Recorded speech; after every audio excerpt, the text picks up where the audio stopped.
So here's a brief outline of today's program. We'll kick off with an interview with our special guest, after which there'll be a question for us to discuss to get us thinking about the topic. Followed by tonight's highlight, a talk that addresses the question, why is Jesus the only way to heaven? We'll be ending off tonight with a Q&A question where you guys will be able to ask any questions that you have regarding the talk or anything else regarding Christianity. So jot down any questions that you have that comes to mind as we go along in tonight's session. We'll be using the Slido for the Q&A. Here's a Slido code. Okay, if you want, you can pull out your mobile phones and key in there to get ready to ask your questions. Don't worry, this will be flashed again at the end. Okay. So to kick off tonight's program, we'll have a short interview with Dr. Anand Kumar Andyapan, Principal Investigator and 22 National Day Award winner from A-Star Labs. He'll be sharing about his time fighting COVID-19 and his experience before and after becoming a Christian. Anand, we are so glad you can join us here today. Why don't we give him a hand? So now I invite Anand and Paul up to kick us off in the interview. Okay.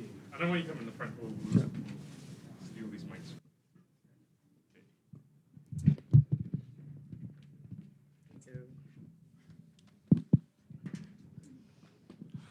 Hi everyone, my name's Paul. I lead the pastoral staff team here at the SMU Christian Fellowship. It's really real nice for me to see everyone here tonight. It warms my heart to see so many of our regular CFS, but also newcomers to our event tonight.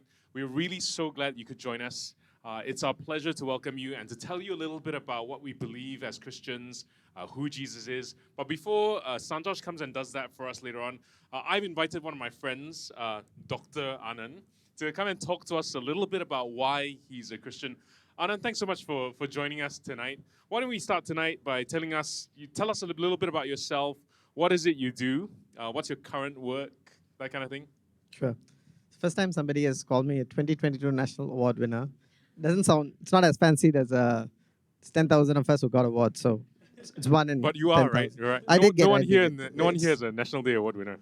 Okay, it's not fake news. It's true. But yeah, so I am a scientist by day and a scientist by night as well because we end up working quite late hours. I did my PhD in biological sciences. I'm trained in immunology, so I study the immune system. Thanks to COVID, everybody's an immunologist, but I didn't study through Google. I actually did a PhD, so I have a bit of credibility in that sense. I also look at allergies and study how allergies occur in children, in adults, and now we are looking at all the way at birth. When do allergies actually start? So allergies and immunology, that's what I do. Can you share with us what your PhD thesis was in? The title? Or, Yeah. Genetics of allergic rhinitis and asthma in Singaporean children. Oh, it's very, I got that. Yes. This is what a good scientific title is. Nobody should understand, otherwise we won't have a job. So It's okay. No, there's not a single person in this room who's a scientist. There's no science. There's no real science in SMU. which is why I feel a bit out of place. I've never been in SMU or given a talk, so I'll stick with science. Don't ask me anything else about management or economics, which I've never done. So. Right, and we know that you've been involved in the fight against COVID-19. We know that you won you received your National Day Award for your part in our nation's fight against the dreaded virus. Can you tell us a little bit about that? How were you involved? What was the kind of thing that you did? Yeah. So in March 2020, April 2020, when everything was getting locked down, they asked for volunteers, and I bravely said, "Oh, I'll volunteer," because it was a 3-month commitment. And then you know what happened. So we started a diagnostic lab at A-Star. We don't do diagnostics. We are a research organization. But because the nation's demand was that we had to do PCR testing, so we started off within 3 months with A-Star and a few partners. We started a diagnostic lab. And we started doing PCR tests. And then 2 years later, 2 million swabs later, we closed the lab in May 2022.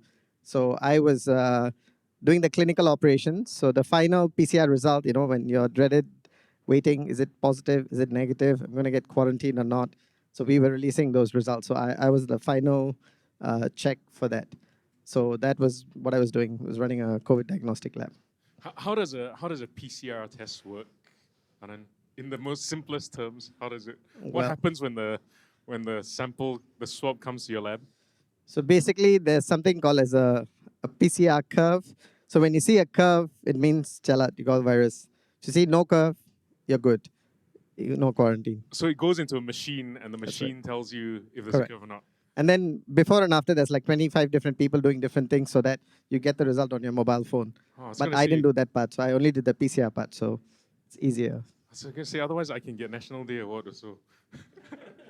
Possibly. Next time it happens, you can get involved, Paul. I'll volunteer you for that. Thanks, Anand. Anand, we're here tonight. Lots of people are here tonight investigating Christianity for the first time. I know you haven't always been a Christian. Can you tell us a little bit about your life and your background before you were a Christian, kind of your religious background almost? Yeah. So I grew up in a Hindu family. My extended family, all were Hindus. Not really understanding why you were Hindus, but you're just born and then you be a Hindu and then you do Hindu things, right? So, but I was a bit better in that sense that I was very pious, I was very religious, so I used to do all the offerings at home. Every Friday I used to go to the temple. If it was a birthday, go to the temple. Every given reason I used to be at the temple. I did this for about 17 years. So my conviction was that, well, we need to do good, and good things happen to good people, bad things happen to bad people, so let's continue to do good. So that was my belief. And the general consensus, although Hinduism is not one belief, it's a set of multiple beliefs. It's not one God, it's a set of a few 100,000 gods. But basic tenet is that you do so much of good that you become enlightened and you attain enlightenment or moksha, depending on which school of thought you attain to. Okay. So tell us about your journey to meeting Jesus, following him. What about Jesus first stood out to you as a practicing Hindu at the time? What drew you to him? Yeah, so it was a bit unfortunate because at 17, I kind of lost my father a bit sudden and overnight.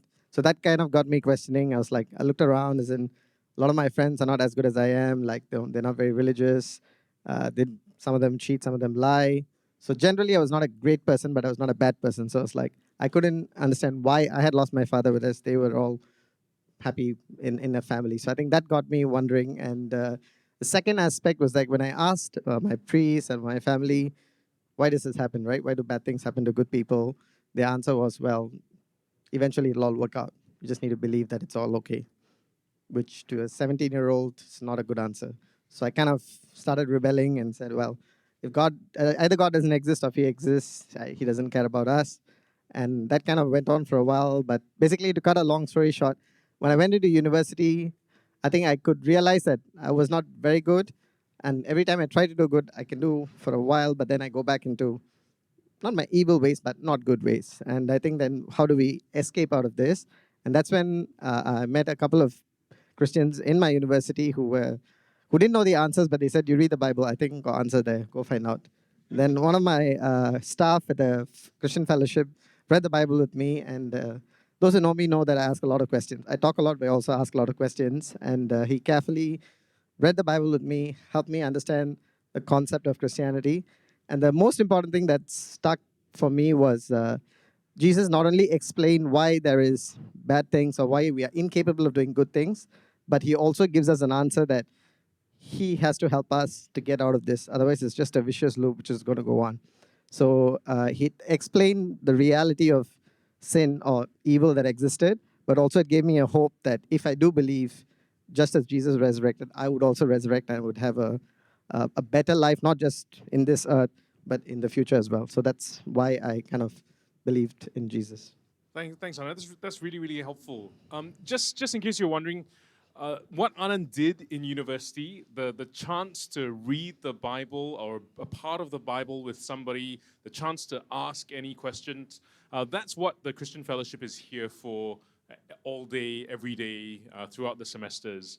And if that's you tonight, if you would like to read a portion of the Bible with somebody If you would like somebody to answer some questions, please feel free to grab the friend who brought you, or come and speak to me or any one of the guys in the Christian Fellowship T-shirts, the staff of the Christian Fellowship. We'd love to do that. Love to do that with you. There's also a chance to ask questions at the end of our meeting tonight. No question is going to be too offensive for us. No question is too. Well, there might be questions that are too difficult, but we'll try and answer all the questions that you asked tonight. And we're here tonight to think about Jesus' claim to be the only way to heaven. So Santosh later is going to talk to us about Jesus being the way, the truth, and the life. How did you feel about the exclusive claims that Jesus makes about heaven and life and death and the afterlife? Yep. So given that I was not born in a Christian home, it took a lot of effort to find out why believe in Christianity as against some other religion. So I think as I investigated about Christianity and Hinduism and Islam, my impression was that God had to be one God and monotheistic, simply because if there are multiple gods, then which God do you actually believe? And if he's not capable of doing everything, then what's so God about him? So I think when I was choosing religion, I think it came down to either Islam or Christianity, and for the main reason that it was the exclusive claim. So both these worldviews not only claim the truth, but claim that everybody else is false, right? So as a Hindu practicing Hinduism, I think that kind of totally took me by shock. But after I thought about it, I thought, oh, actually, it actually does make sense. You don't have to investigate everything to find out what is true, right? There are many things subjective. You might think which bubble tea is the best. That is a subjective thing. But when it comes to truth, it can't be subjective. It has to be objective, right? So I think Jesus' claim that he only is God made sense. But my question was, how do I know? And I think that's why when I read the Bible for itself, when I looked at the historical accounts, as well as my own experience as a Christian for the past 16 years, all three of them add up. And that's why I would say that an exclusive claim by definition can sound arrogant, but if it's true, it's just true. And it's a matter of finding out, is it actually true? And hopefully through the talk, you guys would be able to see why Jesus and not someone else. Thanks, Anand. You've talked to us lots about kind of your discovery of Christianity, your journey to Christianity through sort of your Hindu background. Let's talk about your journey to Christianity through your science background. So there are no hard scientists in the room, but I'm sure lots of people who will be interested to see how you, as a hard scientist, saw Christianity. Things like the miracles that Jesus supposedly did, the fact that he rose from the dead. How do those things square with your empiricism as a scientist? Yep. So I have to qualify that this is a very broad topic, so I don't have 2 hours to explain the answer. But if you're not convinced of what I share in the next few minutes, feel free to catch me later and we can have a chat. I think first thing to understand is that science and naturalism are 2 different things. Science is the study of materialistic things, whereas naturalism is a worldview. You can infer something from science, but science doesn't have a worldview. Science is not a person. A scientist is a person, right? So I think that's the first distinction, is that science doesn't have a worldview. It's usually the scientist who has a worldview.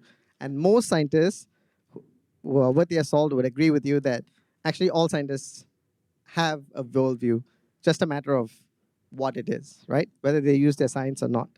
The second aspect is that, at least for myself, I was first a Christian and then a scientist, right? So it kind of took a lot of effort to understand, if I can understand things through science, then why do I need God, right? And I think that's where the question arises, is that there's no conflict between science and faith, but the question is meaning and purpose. Can science give you meaning and purpose?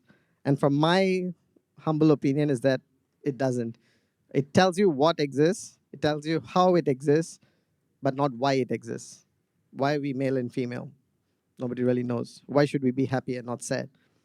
Right? So these are all statements which you cannot find purpose and meaning for. And I think that's where science is limited, whereas faith comes in. And the last aspect I would say is almost all of science is based on reasonable doubt. Is the data beyond reasonable doubt? No scientist will say, I can 100% say this is true. Don't believe a scientist like that, right? So it's usually, okay, there's enough evidence. I've repeated it a few times and it looks the same. But even among scientists, we disagree on many things, right? We don't agree on everything. So then the question comes down to, is there enough evidence beyond reasonable doubt? And I think that's where the faith comes in to say that faith is not blind faith. It's not in the absence of evidence, but actually it's evidence that is beyond reasonable doubt. And is that enough for you to place your faith in life in general? Because every day we make faith decisions. Should I go to school? Should I not go to school? It's a faith statement, right? Well, if you stay at home and say, well, I'm going to get a degree, 4 years later, you won't get a degree because the school will say, well, that's not my faith, right? So eventually you need to figure out how to live life. And I would say science itself is not a stumbling block to that, but many scientists are. So, and I'm one of them who believes that my Christian faith doesn't actually conflict with it. In fact, it complements. So I'm happy to talk more about it later if people have questions. Thanks, Anna. That's really interesting. So the idea that actually you would do some kind of investigation and then based on the evidence make a decision on the evidence as a scientist. That's very much what I encourage people to do with the Bible, with the accounts of Jesus. If you're new here, you'd have received a goodie bag with a little portion of the Bible in it. That's evidence. I'd encourage you to read it, weigh the evidence for yourself, ask questions, and then make a decision based on the evidence. And then last question tonight, how has trusting, following Jesus impacted your life? If there are people in the room tonight who are new to Christianity or just investigating, why should our guests consider following him?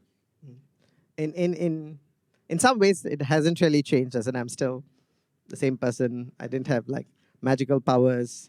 Things still don't work half the time when we do experiments, right? So I think there's no tangible benefit, as I would say, that before being a Christian or after, but the intangible benefits are probably what matters, and it is a matter of life and death. As in, sounds dramatic, but it is true. So if Jesus has claimed that he is the reason why you have eternal life or you don't, then it's something to worth consider and take it seriously. And in my case, like I said, ever since I came into Christianity and after investigating it and living it out, I feel that there's a lot of consistency between what Jesus says in the Bible, what I see in real life, and actually what I see among Christians as well, right? So if I was it was fake news and I was sold a scam, I could see evidence of that, and I would say that's not there. The second aspect is if you're not a Christian yet and you want to investigate, the worst thing that happen is that you find out that it's a fake religion. And I think it's great if you investigate it and if you find out that it's not true. I think it doesn't matter because you might have lost a bit of time, maybe angered a few friends, but that's good enough, like you said. And I'm sure SMU friends are very nice people, so even if you ask difficult questions, they'll be very nice to you. But more importantly, if you investigate and find out that it is true, then it matters a lot, right? So I would say consider why you should believe, but before that, consider the evidence, what is presented for Jesus himself. And like I said, there's no right or wrong answer when you're investigating. If people try to convince you to say, if you don't believe tomorrow Jesus is going to come back, well, don't believe them. But if they say, well, Jesus is going to come back one day, what if it's tomorrow? I think that's a fair question to ask. So I think with that, I would encourage people to consider Christ for who he is and then figure out for yourself whether you want to believe or not. Thanks so much, Anand. Thanks for joining us tonight. Anand's going to be around after our talks tonight as well. If you've got questions, please feel free to grab him or myself or Santosh, who's giving our talk tonight.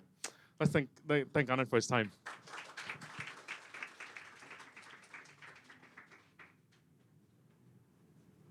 Thank you, Dr. Anand and Paul. Thank you, Dr. Anand and Paul. Hope you guys found Anand's sharing helpful. If you have further questions about what you heard, feel free to chat with him after. He'll be staying till the end with us. Or ask the friend who brought you tonight. I'm sure they'll be happy to answer any questions that you have. So before we dive into tonight's talk, I would like to invite Santosh to give us a short introduction to tonight's theme and kick us off with a discussion question. Thanks, man. Hey guys, I'm Santosh. It's nice to meet you guys. The bunch of people that I don't recognize. I'd love to talk to you after this. We're here to answer one big question. Why bother with Jesus? It's why we've been doing talks for yesterday and tomorrow, and it's why we are here today. So who's this guy that allegedly lived, 2,000 years ago? Why am I taking 20 minutes out of your day to talk to you about him? What does your friend think that it's so important to have this awkward conversation with you in class or during lunch to invite you to come along? I imagine some of those conversations were pretty difficult, and it's always a little uncomfortable to talk about religion, right? So why go through all this for Jesus? Well, because we Christians, we think he's a pretty important guy to know, even the most important guy for you to know. So we label ourselves as Christians, as people who follow Christ. And some of us are even willing to make difficult decisions, lose our jobs, get imprisoned, even die to follow this guy and to help other people know who he is. So why bother with Jesus? Why get to know him? Why awkwardly talk to your friends about him? Why even die for him? And not because he makes us feel special, it makes us better people, as Anand shared, because of who he says he is and the claims that he makes. So that's why we're trying to have these talks, right? To go through some of the pretty big, important claims that he makes and get you to think about them and get you to weigh whether they are worth knowing or not. So yeah, I'm Santosh. I graduated from the School of Business about 2 years ago. And now it's my full-time job to read the Bible to students and help them know Jesus a little more each day. I think it's something worth investing my time in. And I hope it's something that you'll invest some of your time in. Coming here today is a great way to start that off, and I really appreciate your time. So we'll have a talk later. But maybe before we kick off the talk, you guys can warm your brains up and think about our topic for today, Jesus' exclusive claim to be the way to heaven. There's a question on your sheet and a question up here. Call us back shortly, and then we can get started. Thank you.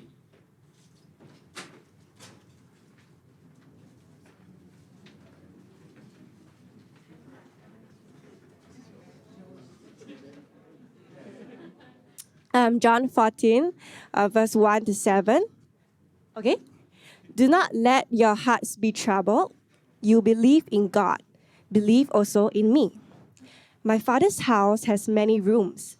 If that were not so, would I have told you that I am going there to prepare a place for you? And if I go and prepare a place for you, I will come back and take you to be with me, that you also may be where I am. You know the way to the place where I'm going. Thomas said to him, Lord, we don't know where you are going, so how can we know the way? Jesus then answered, I am the way and the truth and the life. No one comes to the Father except through me. If you really know me, you will know my Father as well. From now on, you do know him and have seen him. Cool. Thanks, guys. Thanks, Holly. So throughout today's talk, we'll be referring to that little excerpt on your sheet. So just follow along. If you have a pen, you can write down some questions. I hope your discussions earlier were good with that warm-up question. You guys have been thinking a little bit about heaven, what it takes to get there, what it will look like. See, I found that question to be quite helpful for me to just understand people and what they look forward to or what they crave, right? So to me, growing up, heaven used to be a place where I could go wherever I wanted. See new things, experience new things, see the beauty of creation somewhere without having to pay like $2,000 for a flight ticket or $500 to stay somewhere. To me, heaven was a place of immense experience where I could experience more than what I do right now. I mean, for some of you, heaven is a place where your loved ones are, where you can reunite with people that you've lost here, or your family, or your friends, a place where all your earthly ailments and pains go away, where they no longer exist. Maybe to you, heaven is a peaceful place. For others, maybe heaven is a place of infinite indulgence. A place where you can consume whatever you want, eat whatever you want, drink whatever you want, sleep as long as you want to. Maybe for you, heaven is a place of comfort and luxury. See, all three versions of heaven sound incredible. But ultimately, they are all ideas that we have, that we've invented. They are a projection of what we want, what we crave. But we can't really say they are grounded in any objective truth. See, today we'll see what Jesus has to say about heaven, and hopefully we'll be able to convince you that this is the true heaven, the objective heaven, and it's a heaven that's worth looking forward to. See, I'll be referring to that short excerpt taken from John. We want to point one, your handouts, heaven, Jesus' Father's house. See, this excerpt is about a conversation Jesus is having with his followers, a group of his friends. And it's a short while before he leaves them to go somewhere. Look at me to lines 1 to 4 to see how Jesus addresses their concerns about him leaving. Let me read first. Do not let your hearts be troubled. You believe in God, believe also in me. My Father's house has many rooms. If that were not so, would I have told you that I'm going there to prepare a place for you? And if I go and prepare a place for you, I will come back and take you to be with me, that you also may be where I am. You know the way to the place where I'm going. See, Jesus wants them to trust him, right? To not be troubled, because he's not abandoning them. Rather, he's leaving them for a pretty excellent reason. He's leaving to prepare a place for them in his Father's house, a place with many rooms, a place just for them. See, to our 21st century Singaporean ears, that might not sound all that impressive. I quite like my room right now. It's got my bed, it's really comfortable, it's got my PS4, I can do whatever I want, and it's got some privacy from everyone else. I'm a little old for a sleepover. No, thank you, Jesus, I'm good. But to Jesus' followers, this would have been ringing all the bells. See, they were Jewish, and the Jewish people had for centuries, hundreds of years, been calling God the Father. So this is who Jesus is referring to. He was offering them a room in the house of God, a room in heaven. See, the God who created this world that we live in, that we experience every day, the lush green trees you might see on your way to school, the deep blue skies that haven't been so deep and blue recently, the rainbow-colored fish that you see at the aquarium, even the bright burning star in the sky. The God who designed the intricate lenses in your eyes to capture these beautiful scenes, the valves in your heart that pump blood to your eyes and to your brain to help you process these things. The God who made every single amazing, complex, and beautiful thing that you can even imagine. His house. This is no Istana, no White House, no Buckingham Palace. This is the house of the architect of the universe. Can you imagine how much better this house would be than anything you can imagine? This world, with all its beauty, is but a showroom of miniatures compared to his house. See, everything good about this world, but bigger, but better, but more perfect. See, more love, more beauty, more peace, more safety, more comfort, painless, fearless, stressless, deathless. And it's all of these things because God, the creator of all of these good things, is there. It's his house. And if anyone can give you these things, it's him. Just imagine that, if you can. That is the heaven that Jesus is offering his disciples. The heaven he was promising them as long as they believed in him. Now look at me to line 1 again. You believe in God, believe also in me. But why was he so special? Line 2 is an answer to that. He could offer all of this to them because God was his Father. See, the Jews may have referred to God as the Father, but Jesus is referring to God as his Father. He's the Son of God, the only person with authority to let you into God's heaven. As God's Son, he was offering them, the disciples, an eternal sleepover like no other. He's going to prepare a room for them in God's house. No sleeping on the couch or without a blanket when the air conditioning is too cold. And not only that, he's going to come and chauffeur you there. Truly the VIP service. As long as they believed in him. They just needed to trust that he wasn't going to abandon them, that his words were true. He was going to leave, not to abandon them, but to build a room for them.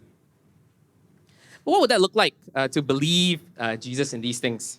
I think an analogy that's been helpful for me is how do you and I trust that a Grab car is arriving?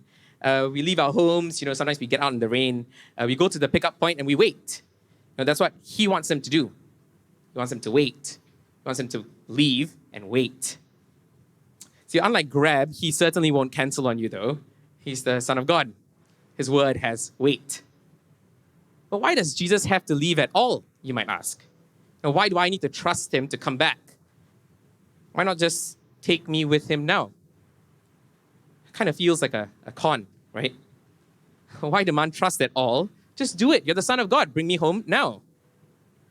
I think that takes us to point 2. How do I get there? Look at me to lines 6 and 7. I'll read it for us. Thomas said to him, Lord, we don't know where you are going. How can we know the way? And Jesus answered, I am the way and the truth and the life. See, no one comes to the Father except through me. If you really know me, you'll know my Father as well. From now on, you do know him and have seen him. See, Thomas is just as confused as you and I are. He doesn't get why Jesus has to speak in these riddles, why Jesus is asking him to wait, or why Jesus has to leave in the first place. He doesn't know how to get to heaven. He doesn't get what Jesus is talking about. So Jesus breaks it down for him. See, Thomas can't get to heaven because the way there is closed. So look with me to line 6 again. I am the way, the truth, and the life. No one comes to the Father except through me. See, without Jesus, the bridge to God is broken. And the door is locked. There's a roadblock. There's a fundamental thing that keeps all of humanity, all of us here, from enjoying God's heavenly house with him. And line 7 kind of alludes to why that is. We simply don't know God. We don't know how to get to him because we don't know who he is. How can you enter the house of a person that you don't know? That's what Jesus is saying in line 6 and 7. Look at me again. Thomas needs Jesus to get to heaven. And line 7, because Jesus helps you know God. It's an ignorance of God, if you think about it. It's a pretty fair diagnosis of all of humanity, right? Just look at the world. When you look at nations, businesses, organizations, do they acknowledge God in the way they go about their lives? Or do they instead prioritize their own interests, their own P&Ls, exploiting each other, claiming things for themselves, stealing, murdering, indulging, with no regard for the creator of the universe that we live in? Maybe you want to think about our own lives, personally. Wouldn't this diagnosis be true too? How often am I considering whether my actions please God? Do I even know what pleases God and what doesn't? Or am I just comfortably living my life in this world, ignoring him completely? See, imagine if you lived in your parents' house, which some of you might, with the same disregard for the owner of the house, right? You eat their food, you don't say thanks. You come home at whatever time you want. It doesn't matter who is stressed out or not. You leave your dishes unwashed because that's not my problem. That doesn't seem right to us, right? And neither should completely ignoring God while living in a world that he's created. Ignoring God should feel wrong.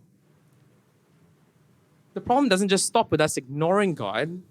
This ignorance has a consequence. See, God is not one of your classmates. He's not your parents. He's not even the Singapore government. He's the creator of the world, the giver of life. And ignoring him is a pretty big deal. And so understandably, the consequence of doing something so wrong is just as big. See, ignoring the giver of life, the giver of all creation, means we're charged with death, the opposite of all those things. That's God's fair consequence to us, right? For people who ignore and reject him, he gives us what we deserve: death. You, me, everyone in this room, everyone in this world, we don't deserve God's heaven. We don't deserve God's life. That's pretty dark, I know. But it's pretty important for us to know. Because we don't grasp the seriousness of our ignorance of God. We can't grasp how wonderful this good news is. You see, if not knowing God is what keeps us from heaven, then the solution is really quite simple. We need a way to know God. Look closely with me to verses 6 and 7 again. Jesus answered, I am the way and the truth and the life. No one comes to the Father except through me. If you really know me, you'll know my Father as well. From now on, you do know him and have seen him. See, in line 6, Jesus makes 2 really big claims about himself. Let's figure this out together. Firstly, Jesus says he's the only way to God. As the disciples and Christians put their trust in Jesus, they can get to God. Because only God's Son has the authority to bring us there, to build this bridge, to get us to God. This is an exclusive claim. No number of good deeds can lift your rebellious self up to heaven. No ritual, family heritage, amount of money can build this bridge to God. Jesus is the only way we can get to him. Secondly, Jesus is the truth, the solution to our ignorance of God.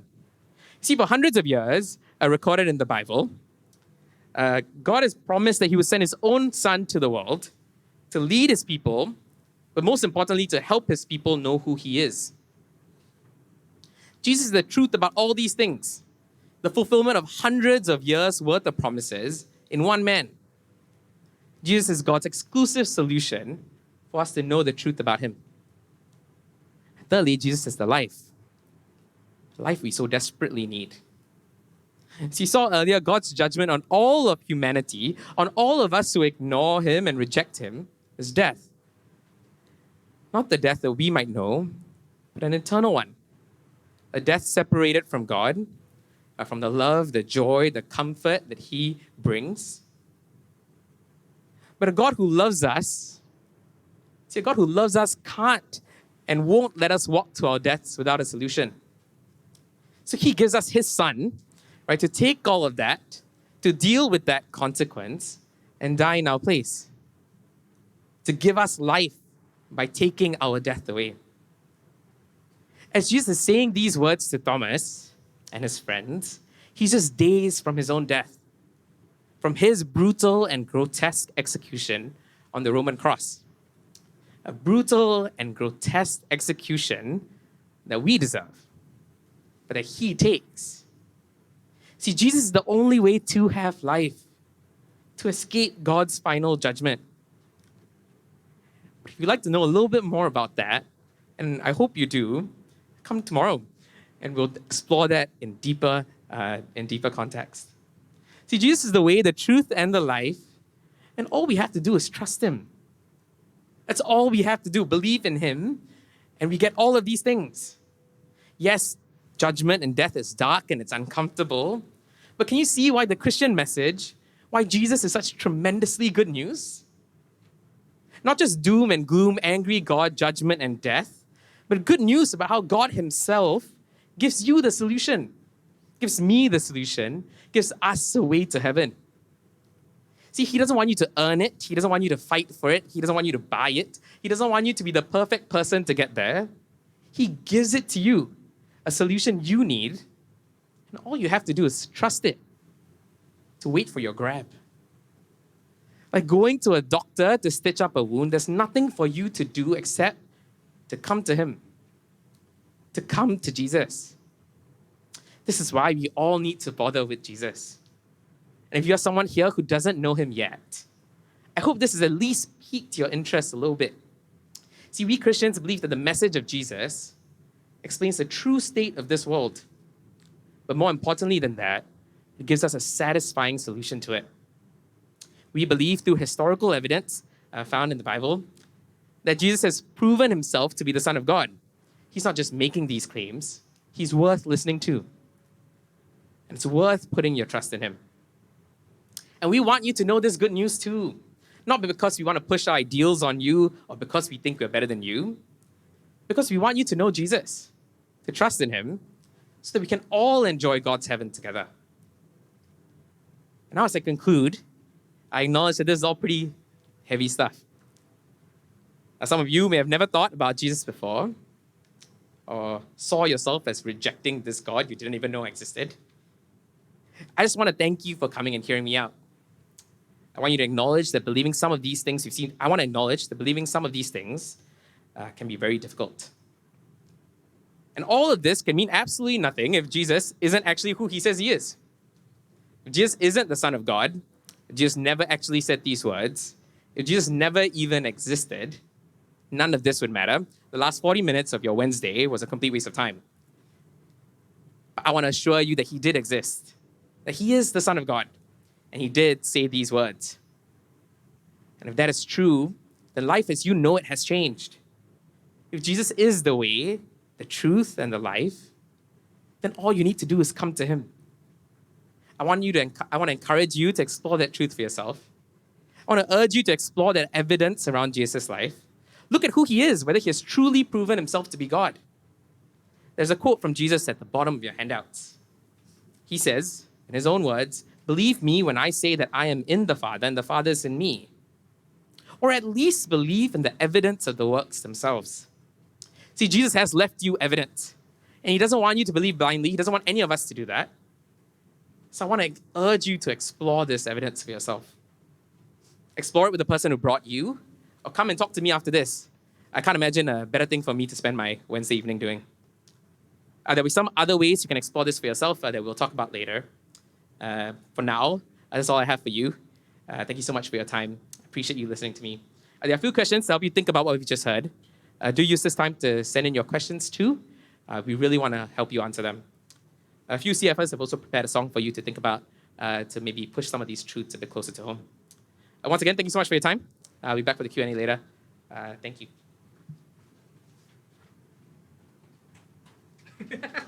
We don't clap here. Thank you. Thank you so much, Santosh. I hope you guys found the talk really helpful. But yes, it'll definitely be great to have some time to process all those thoughts we might be having after that talk. But right now, we'll be listening to a song item lovingly prepared by our music team. As we listen to the song, let's take a moment to think about the lyrics as we reflect on the talk and all that we heard tonight. Hello, this is not a performance. Even as you sit in your seat and enjoy the good music, but that's not the focus. You can think on the lyrics and listen to it and let it speak to you. Yeah.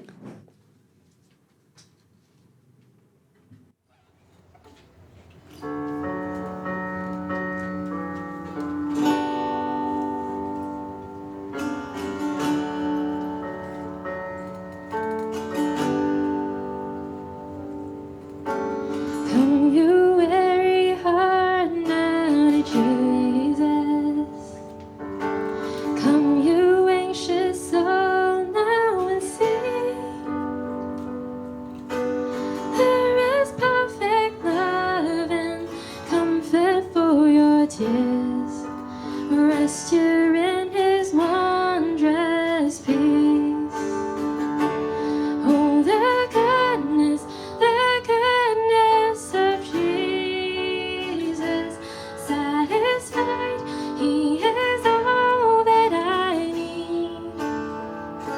May it become what may, that I rest all my days in the goodness of Jesus.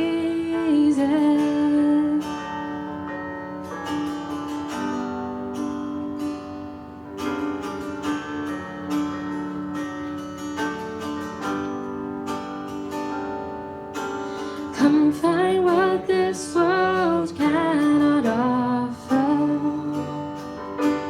Come and find your joy incomplete. Taste the living water, never thirst again. Rest here in his wondrous peace. Oh, the goodness of Jesus, satisfied, he is all that I need. May it become what may, that I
May it become what may, that I rest all my days in the goodness of Jesus.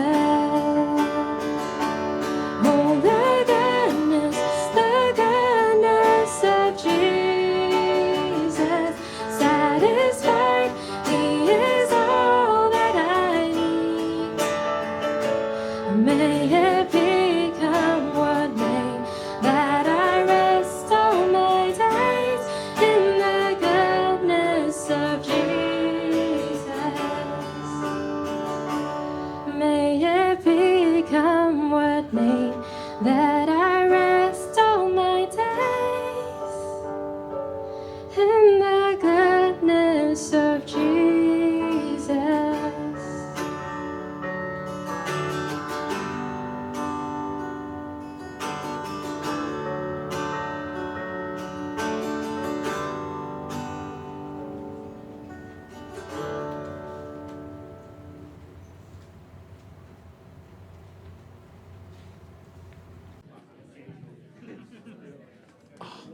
Hi, everyone. Hello. Great. Thanks so much for sending in your questions.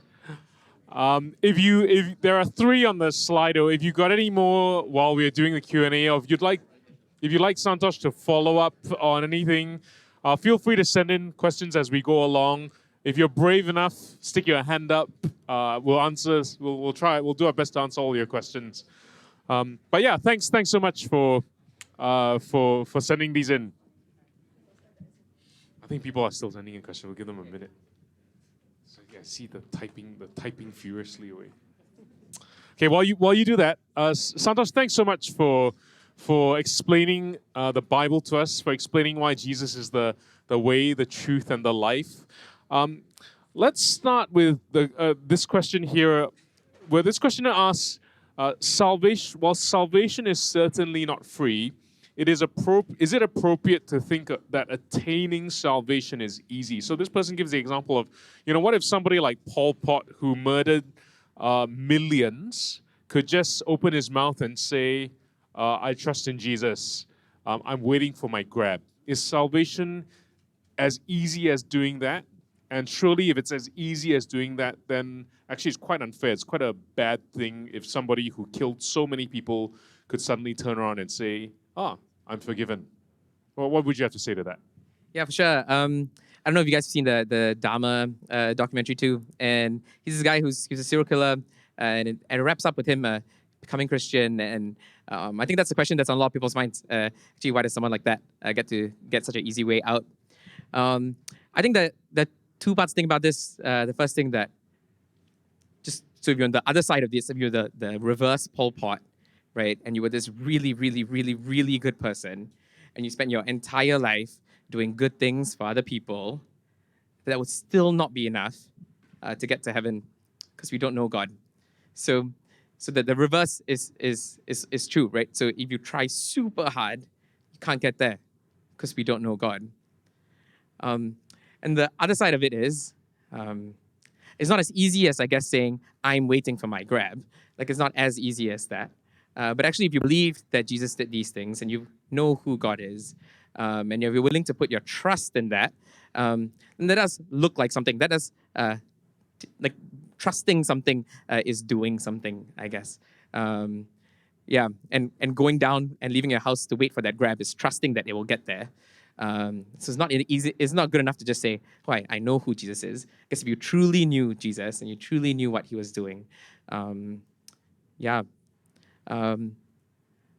beyond that, it is easy in some form because Jesus is the one that opens that door, and it's not you that opens that door. And once that door is open, Jesus is the one that's going to bring you there. So there's no work for you to do in that, as long as you understand what that means. Yeah. Yeah, thanks, Santosh. And I guess salvation is free in a sense. It's free for us, but it's not free for Jesus. It wasn't free for God. He gave up his son to die so that we could get it for free. Yeah, I guess that's the way to. Yeah, if you guys have that John booklet, so I read from John chapter 14. If you just read a few chapters down, you see the cost that salvation is won by, and it's not a cost that we can bear. So, yeah, it is an expensive thing. Great, Santos. There's a couple of questions here about heaven. Let's start with this one. So, if heaven is eternal happiness, will it be a place worth going? Are you looking forward to it? People enjoy life through appreciating happiness or good things because of the bad things. So this person is saying, there's no bad things in heaven, so how can I be happy? As in, like, basically. I think that's the question. Yeah, I can't be certain what our experience in heaven is going to be like. But I do know that it's a place that has God there. So more than happiness and comfort and all these things, it is a place where I get to be with God, who does create these things and gives me these things. And if He has given us and we see slight glimpses of that here, I can only imagine that that is something that I get to appreciate more in heaven when I'm with God. And also, because God is there, it does mean that all the things that I suffer from here will no longer be there. And I definitely want that. Will it make my experience of joy any less? I'm not sure, especially if I've experienced some pain here. I'm not sure I need to experience any more of that. What do you think, Paul? I think, like, if you think about who God is and if you think about just an idea of God, then He must be someone who is utterly good in order to make creation the way that it is, someone who is devoid of evil. And I guess in his presence, which is what heaven is, that kind of evil cannot exist. It is banished from His presence. He is the source of everything that is good and happy in the world is there in heaven. And that's why I want to be there. That's why I'm looking forward to it myself. Let's keep on that theme. It sounds like Christianity is just another fountain of youth. Gonna live forever. People looking for some kind of assurance that death is not the end. What do you think? Yeah, it being the fountain of youth is a great thing, I think. The fact that I won't have to die and live a life without God. But Christianity is a lot more than that. It's a message that there is a God. There is a God that's created all these things. And it's a message that God wants to know you. So I think it's more than just us clinging on to eternal life, but it's us acknowledging that there is a God and us wanting to get to know that God because He wants to know us. So it is quite relational in that sense. And eternal life is just a greater opportunity to spend more time getting to know this God. So that's something that I don't have. I mean, I'm not dead yet. But now I get to have a relationship with God and get to know Him. And I'm living my Christian life now.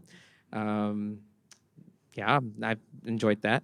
I think what we have to figure out is that if there is a God, then He's worth getting to know, right? Because He's created all these things. So it's not just about eternal life. It's about whether God does exist and whether, if He does exist, not knowing Him is a bad thing or a good thing. Yeah. Hope that makes sense. Let's keep on with that. So you've talked about heaven as an appealing place because God is there. What if I'm the kind of person that just doesn't care about that? What if I'm the kind of person who doesn't really care about life after death and just, what would you say to someone who just says, I want to live my life to the full now, I want to have all the experiences now, enjoy the best of this creation now. Yeah. Why should I care about the afterlife? Why should I care about heaven at all? Yeah, I think just on the surface level, living life to the fullest now is truly living in this miniature showroom, right? So we are in this place that is but a glimpse of what heaven is supposed to be like. So there isn't a fullness that we can live life to now, at least in our experience, right? That fullness is when we live with God. I guess going deeper than that, it really doesn't matter what I think, right? And it really doesn't matter what you think. It matters what God thinks if He exists, right? So if God exists, then actually He gets to dictate why we should do things or what the consequence of those things are. So if God is real and He does say that you have rejected Him, then we should take that quite seriously, right? So, like, you don't get to just ignore the government and continue living our lives not following the government's rules because we live in Singapore. So there are going to be consequences for us ignoring the government. In the same way, if we live in God's world, there are consequences for ignoring this God. And on the good side, there's lots of privilege in living in Singapore that I get to enjoy. And if I do acknowledge the government, I get to be safe and I get to take the train whenever I want to and live in a comfortable place. And if you know God, then you get to do the same thing, but in far greater magnitude. You get to enjoy all the goodness of God that the government here cannot give you. Or that you can't give yourself. Yeah, that's really helpful. Thinking about consequences. Actually, if there is a God, if there is an afterlife, then that is not simply a matter of, oh, I get to choose between living life to the fullest now or living in heaven later. Actually, there are consequences to the way we live now. And God says that there is, as you said in your talk just now, there is judgment for the way that we live in God's world without acknowledging Him at all. I guess maybe I can add on, if you do end up thinking, actually, okay, I'm happy to deal with hell and I can deal with that later, then it's worth figuring out what hell's like, and it's worth truly understanding what saying that means. The same way you want to understand what heaven is like, so you want to be there. If you're going to say you are okay with hell, then you want to understand what that means too. I don't think it's a very pleasant place. I don't think any of us want to be there. Yeah, that's right. So there's quite a sensitive question here. You said that the way to get to heaven is by trusting in the things that Jesus says, trusting in the things that He did that are recorded in the Bible, and that they're recorded for us because God loves us, and God loves those who trust in Jesus. Doesn't God love non-Christians enough by not allowing them into heaven just because they don't believe in Him? Sorry, let me rephrase that. Does God not love non-Christians enough by not allowing them into heaven just because they don't believe? So is the kind of line for God's love belief? Like, just because I don't believe, does that mean God doesn't love me and therefore I'm not going to go to heaven? I'm going to go to hell? Yeah, it doesn't mean that. Because I guess God's a really complex being. And his love is important, right? So I don't know if you recall me saying, if God didn't love us, right, the judgment would have come down ages ago, right? So He could have already judged us. He could have dealt with us completely. But it's because He loves non-Christians who, before Jesus, without God's solution, is everyone, right? All of humanity is non-Christian by birth. And so God, because He loves them, us, has given us a solution. He's given us Jesus, and He's given us the opportunity to listen to stuff like this, find out about Him. He loves us, so He doesn't want us to suffer, and He wants us to know Him. That's the only reason to send us a solution. So I have plenty of non-Christian friends who I desperately wish would know Jesus soon, because I don't know when God's patience runs out and when judgment does come. But I do know that at this time, I can keep helping them know who Jesus is, and they can keep finding out and being saved from that judgment. So no, God does not hate the people that are non-Christians. He does love them, and He wants them to know Him. I think there's another question about actually why doesn't Jesus do it now? What's He doing up there? I don't know. I don't know if I can fully summarize what Jesus is doing right now. There are lots of things the Bible tells us He is doing right now. But one thing He is doing is He's leading the charge in people knowing who He is. That's why Christians follow Him, and by following Him, we tell people about Him. That's what He wants us to do. That's what He is doing. Is helping people know God so that less people face judgment. So that's one reason He's waiting, and one reason we are waiting, so that people who don't know Him can get to know Him. Okay, Sanders, thanks for that. Let's finish off on these two questions. There are a couple of people who ask what it's like to know Jesus. So I find this one says, I find it hard to believe in Christianity without experiencing it for myself. So I can't literally see Jesus with my eyes. I can't meet him IRL. What are your thoughts? Another person asks, hang on, where is it? Sorry. Why don't we start with that? How do I? Well, another person asked, kind of like, how can I believe the Bible is real? What if somebody can't someone have just made it up? Like, let's start with the experience question. I can't see Jesus. He's preparing the room for me, as you said in the talk. Like, I find it hard to believe in him. What would you say to that? Yeah, we can't see Jesus. You're right, because he's up there. But plenty of people did see Jesus. In quite a real way. People like John, who we heard from today, were people who saw him and witnessed him, lived with him, ate with him, and worked with him. People that got to experience him physically. And that's been recorded for us, and we have like historical evidence of that. So we have eyewitness accounts of his life. So we know he exists. But also, God has been trying to communicate with his people for hundreds of years. And the Bible is exactly that, right? So it's not just a book one guy wrote, seated on his table across like 36 hours or something. But it's something that has been compiled of writings over hundreds of years, right? And over hundreds of years, God has been trying to speak to you and get to know you, right? Or help you get to know him. So we can get to know God, but the way he's allowed us to know him is through his communication with us. And we have so much of that to look at. We looked at 7 lines today. There's so much more of what God wants to say to you and how you can get to know Jesus in this book. There's a small book in your little things for you to start exploring that. So, Gon, part of that communication with us is that eyewitness account that you took us through. Why should I trust it? Why should I believe it? You should believe it because it was firstly an eyewitness account. So this person was there and he was recording things that he saw and witnessed. But also, you want to think about why this person wrote these things and what this person was willing to do to make these things be on paper and be sent out to people. So loads of these people who wrote these books died for what they believed in and what they were writing. There were people who gave their entire lives to teach these things and make more people know them. So John's just not some guy who wrote a book and hoped to sell it.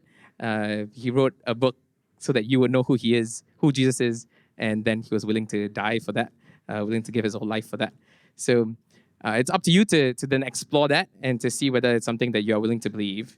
But he definitely thought it was worth reading at least if he was going to die for it, I think. Thanks, Santosh.